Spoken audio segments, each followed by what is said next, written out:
You are now listening to The Sound of Sanity, Beyond the Wardrobe Edition. This is a special series of episodes wherein Nathan and Ben journey through the enchanted world of children's fantasy literature. What will this journey bring? You'll have to come with us to find out.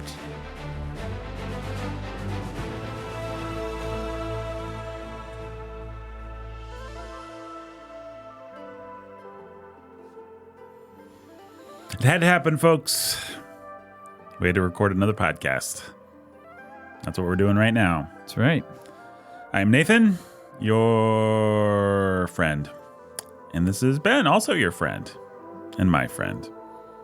He's the preacher who's the teacher of children's fantasy literature. Hello. People on the street see him and they're like, hey, it's the teacher who's the preacher of... they say it. They actually say it wrong. They do. People on the street are idiots. They can't be corrected. They cannot be corrected. It's one of the problems with people on the street. I don't know if you've noticed this. But he's the preacher who's the teacher of fantasy literature. And oh boy, folks, we took a couple weeks off. There was a conference in our presbytery that people went to and stuff like that. All kinds of fun things happening here in the world of our lives. But that's not important to you. What's important to you is that you hear our review of Alan Garner's immortal classic, with the Weirdstone of Brisingamen. The Weirdstone of Brisingamen. Me and Ben took a chance on this one. Neither one of us had read it or any Alan Garner, but some people recommended it on that famous Twitter thread where we recommended some books for people to read. This was one that a lot of people said, like, hey, I grew up with this and I liked this. And we were like, cool. We like children's fantasy books. We should try this book. You should try it. And I dare say... we did. Yes. They were all of them deceived. We were all of us deceived. I don't know. It wasn't good, folks. No. So now we're in the awkward position of, I dare say, for many of you, introducing you to a book you've never heard of by an author you've never heard of. Only to tell you shouldn't read it. We intended to be in the less awkward position of doing those things and telling you, go read this. What a great discovery. Yes, that was our... or what a decent discovery or something.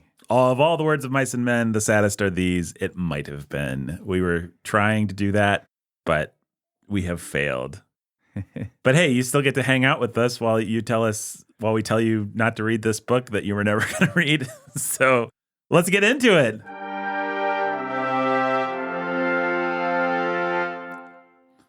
Alan Garner. Now, it is true, Ben, that we both sort of said, well, we might want to try other books by this guy. There's a mind and a talent here, and maybe this is like his first book. He disowns this book a little bit, as we found out. Like I don't know, disown is a strong word, but he likes other of his works better, I think. He has talked down this book and said it was a bad book in later years. Mm-hmm. But people like the great children's author that you shouldn't read, Philip Pullman, who hates God and quite explicitly, writes it into his children's fantasy. It's like Alan Garner is one of the great British authors of all time, and Britain should acknowledge that. Not one of the great fantasy authors, one of the great British. Well, maybe you know what? Here, let me pull up this quote again, because I don't remember how he specifies. I think you might have been right. Yeah, I might have been. Yeah, let's see. No, he does say, here, I'm going to quote him. Garner is indisputably the great originator, the most important British writer of fantasy since Tolkien, and in many respects better than Tolkien, because deeper and more truthful, any country except Britain would have long ago recognized his importance and celebrated it with postage stamps and statues and street names. Anyway, that's Philip Pullman. So Philip Pullman's like, yeah, better than Tolkien. Not only do I hate God, I hate my country, and think that they should get on board with this guy that... I'm sure he wrote a lot of other books, and this was his first. I'll give him some slack, I guess. And it is encouraging that his criticisms, his self-criticisms, are actually the same as the criticisms that we had. He's like, the characters aren't that great, which was one of the things that we really didn't respond to about this book was the bad characterization. The flatness. And so it's very possible that his later books are better. This one also has a fairly generic plot. Well, we'll talk about it, but I don't know. Is there anything we need to know about Alan Garner Ben, the great person who should be on postage stamps. I confess that I didn't really read about him, Nathan. I mean, I read about some of the books he'd written, and I read him quoting that quote about his quote about his own work. But here, I can summarize Wikipedia real quick. So, hey, he's British. Yep. Hopefully you figured that out by now. And he liked folklore. He's still alive. Okay. 88 years young. Wow. Yeah. And I mean, what else do you want to know? I don't know. I mean, it looks like he was born in Congleton, just looking at his Wikipedia. Which I don't know Britain well enough to know what that means. He studied at Manchester Grammar School, then briefly at Oxford, and bought and renovated a building called Toad Hall. That ties it all together. That's cool. And then, he got popular. He published this novel called The Weirdstone of Brisingamen, and then its sequel, The Moon of Gomrath. But he's also written other books, which I might be more excited to tackle, like Elidor and The Owl Service and Redshift. Don't really know anything about those. Mm-hmm. And he's written some non-fantasy books. But some people really swear by him. And who's the other person? Like on the book that we were reading, it was Philip Pullman and somebody else, like Neil Gaiman. Neil Gaiman, yeah. Neil Gaiman's a big fan. Seems like he's one of those guys that the people you like were inspired by. That's right, yeah. Here's a couple tidbits about him. His family was all craftsmen, like stoneworkers and all kinds of things, and not highly educated, and it was part of their family pride. And when he got more of an education, it created a rift. And so I think he felt that. I'm trying to think about the book we just read and see if there's any of that in there. I don't.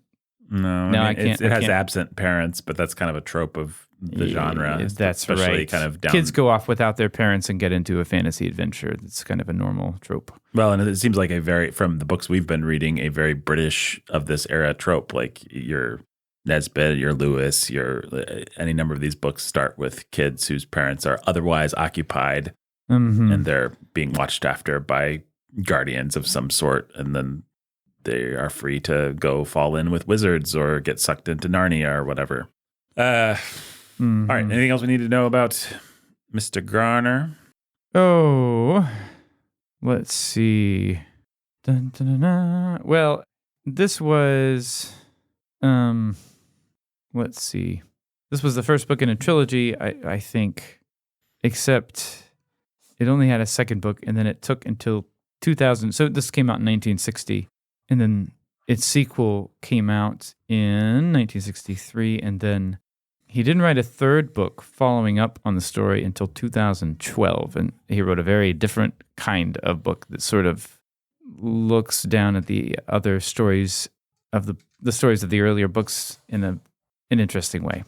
So I haven't read either of these other books. I read about that very late sequel, and it sounded like something completely different, treating the other books more like artifacts or something. Right. So he wrote 2 books, and then he self-admittedly lost interest in the series, didn't really like the characters. Now, we should say, I don't think he left, as far as I know, his audience on a cliffhanger or anything like that, sort of mean-spirited. I think these books are self-contained. I think, the book we read has a conclusion, as does The Moons of Gamroth, from what I've seen.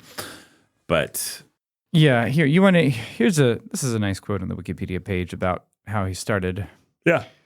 As I turned toward writing, which is partially intellectual in its function, but is primarily intuitive and emotional in its execution, I turned towards that which was numinous and emotional in me. And that was the legend of King Arthur asleep under the hill.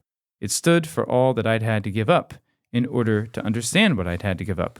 And so my first 2 books, which are very poor on characterization because I was somehow numbed in that area, are very strong on imagery and landscape, because the landscape I had inherited along with the legend. And he means, I think, the landscapes where he grew up. Right. And I don't know, do you think that's true, Nathan? Are these books strong on imagery and landscape? I would say that was the best thing about this one. Yeah. I mean, it didn't blow me away or anything like that, but yeah, I felt the landscape and the as a character, yeah. Yeah, I agree with that. So So it did kind of remind me, as I was reading, of Susan Cooper's series, the Darkest Rising series. If you've read that, dear listener, some people are big fans. I think it's been so long. I read them in elementary school. I don't know if I would still be a fan. I think I'd probably enjoy them more than this one. I liked them when I was a kid. I remember very little about them. They are weird and dark. They feel to me more overtly pagan than this one. They're all about Welsh mythology, and this one is a little different. This one's more Norse-ish. Right? Yes. So, but I it's been so long that I can't say more than that. I mean, it's the same thing. Kids go off and discover that they're part of this epic battle in good versus evil, and yeah. Are we done talking about Alan Garner and talking about the book now? I guess so.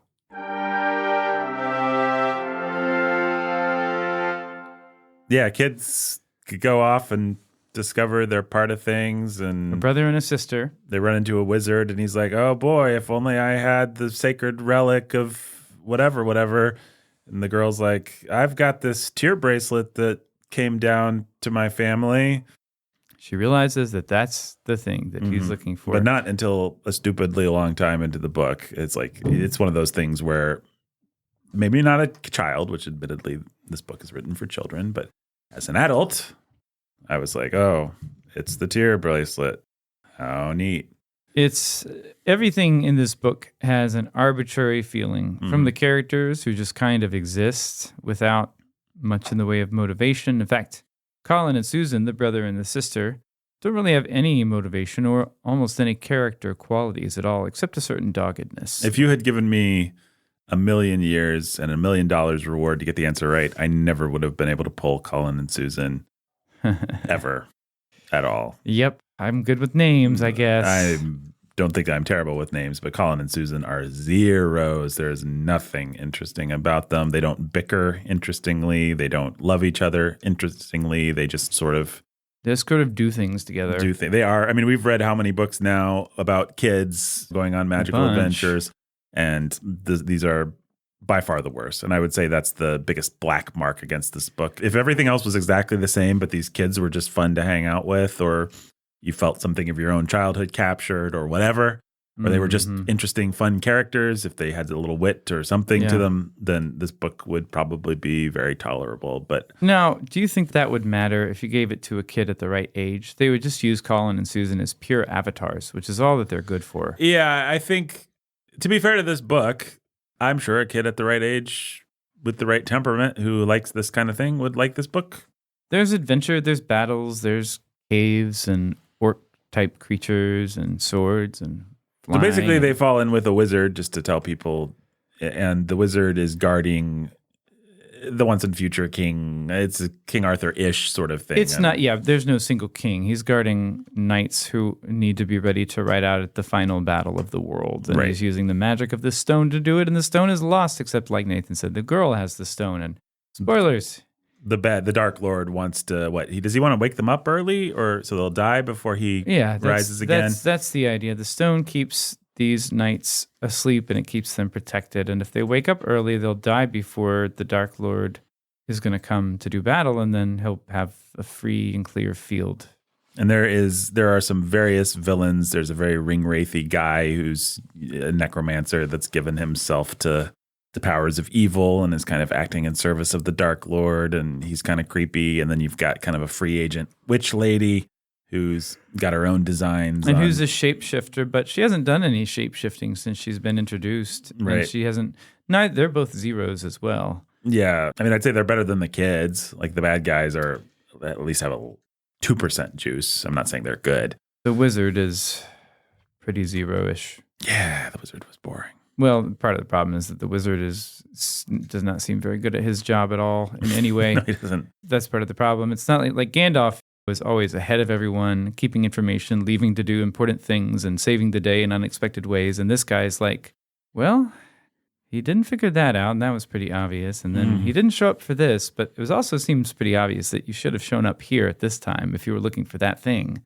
This is all kinds of things like that where it's like, Yeah, I mean, it's kind of like in The Hobbit, you forgive it because Tolkien is just so good of a writer and he draws you in so well that you just don't care that Gandalf goes away. when he does. Gandalf is ridiculously overpowered. He can solve any problem. So at a certain point, Gandalf's just like, I've got other things to do, and leaves them to. I love it, but even Gandalf will get like when they're cornered in the pine trees by the orcs and the wargs. Right. Yeah. He'll need to, well, what I was going to say is you take that and you say Tolkien gets away with it, maybe only just barely, but he does get away with it and it's just fine. But then you compare that to Lord of the Rings, where Gandalf does seem very powerful, and especially as Gandalf the White, he's very powerful, but you're following the strategy with him and you understand every decision that he makes. It's like, well, he didn't actually want to go through Moria, but circumstances compelled them to, and so now he's fighting a Balrog. It's like, it's never just Gandalf didn't think of something or wasn't. Right. No. His intelligence level and his ability to strategize doesn't sort of bounce around based on what the book needs to do. I mean, there's different ways you could do this. Rowling always was like, Dumbledore's acting ridiculously stupid, but I'm going to tie it all together with some giant, make it part of some ridiculous master plot that Dumbledore had that we'll explain at the very end of each book. And she, I don't know, maybe some people think she gets away with it. I don't think she gets away with it. And anyway, in any case, this guy isn't even trying. His wizard is just like apparently doing dumb. the best he can. Right. He's just a not very bad good at wizard. it, He's yeah. just not good at it. Yeah, that is the feeling, unfortunately. And that gives you maybe a sense that when things happen in this book, they feel arbitrary. Right. Like, everything feels kind of arbitrary, to be honest. Yeah, the wizard does seem bad at his job the more you think about it. But somebody like Diana Wynne Jones would just lean into that and be like, he's a delightfully bumbling wizard who's like make it a character point. Diana Wynne Jones always understands how to sketch character and make it part of the thing. And if there's something to be frustrated about, she'll be right there frustrated with you. Right.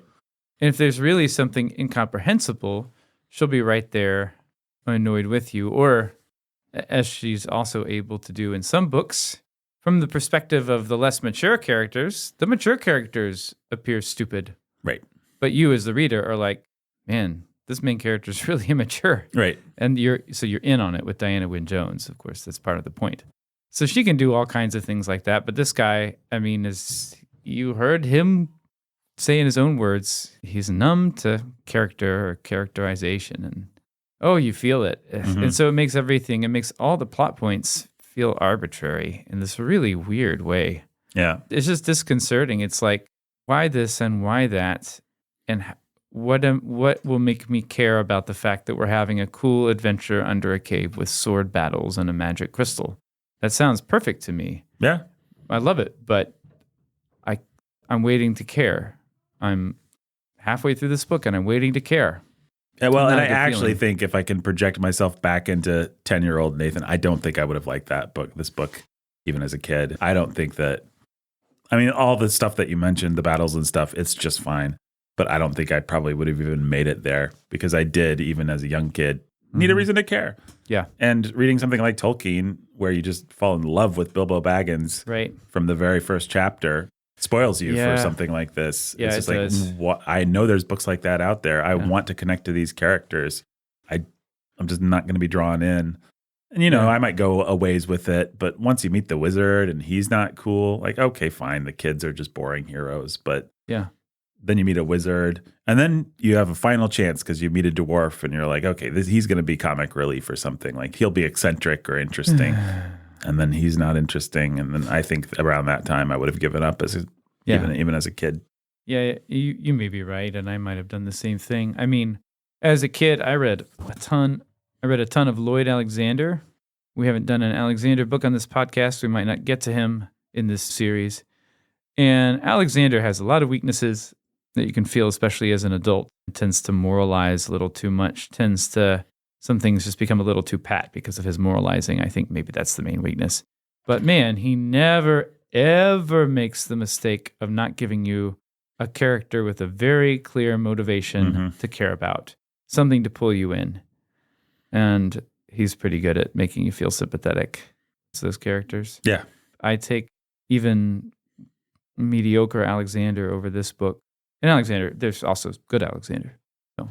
Yeah, I agree. I mean, for me, it was often was the dividing line between the books that I really liked and the books that I gave up on as a kid. It was character. It's one of the reasons why I think I cut the Redwall series so much slack. They weren't great books and they tended to be repetitive, but you had really strong heroes at the center and you had a delightful cast of silly, zany, colorful characters with different accents and abilities and whimsical eccentricities and stuff like that. And that just made it really fun. Oh, yeah. But not here. Not so much, sadly.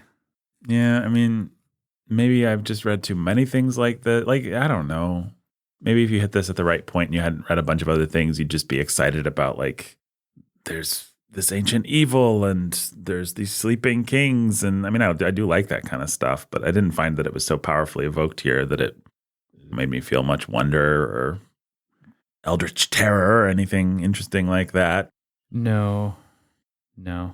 Unfortunately, in that sense, it is more like a play of imagery, and there's no emotional weight or heft to any of it. The evil doesn't feel evil, the good doesn't feel good, because you're not invested and you don't understand the stakes, because you only understand the stakes in a book of fiction in terms of how the characters feel them. Because the story is going to put you in the perspective of someone or other. But this guy, he doesn't really give you a perspective on the world, right, to invest in. I mean, nominally, of course, he does. There's good and there's evil in a very simple kind of way, but not emotionally, not in a way that, not storytelling wise. He doesn't tell you the story of good and evil. He does say he's going to do that, but yeah, boo. Well, hey. I mean, all that, and I'm still interested in trying another book by this guy. Maybe it's just because he's significant, the significant British writer. I mean, I would say his evocation of place is good. Like, I did feel the dreary, majestic decay of the swampy kind of British or Welsh or whatever it was area that we were in. Yeah. The woodland and the marshland and the caves and the little ratty villages with smoke and sort of black tarns and stuff like that. It's well done. There's definitely some talent here. So, yeah, I don't know. What else? Is there anything else to say about this book? I don't think that I have anything else to say. I was afraid for a second you were saying, yes, there is something to say. 9. All right. Well, folks, don't read that book you never heard of. Maybe try a different one by Alan Garner. I hear Red Dust or Red Shift is supposed to be pretty good. Yeah, I don't know. If we do read some more by this guy, it might be interesting to revisit. Yeah. Well, patreon.com/Sanity. Until next time. It was as Colin and Susan had begun to suspect. He had the power of flight.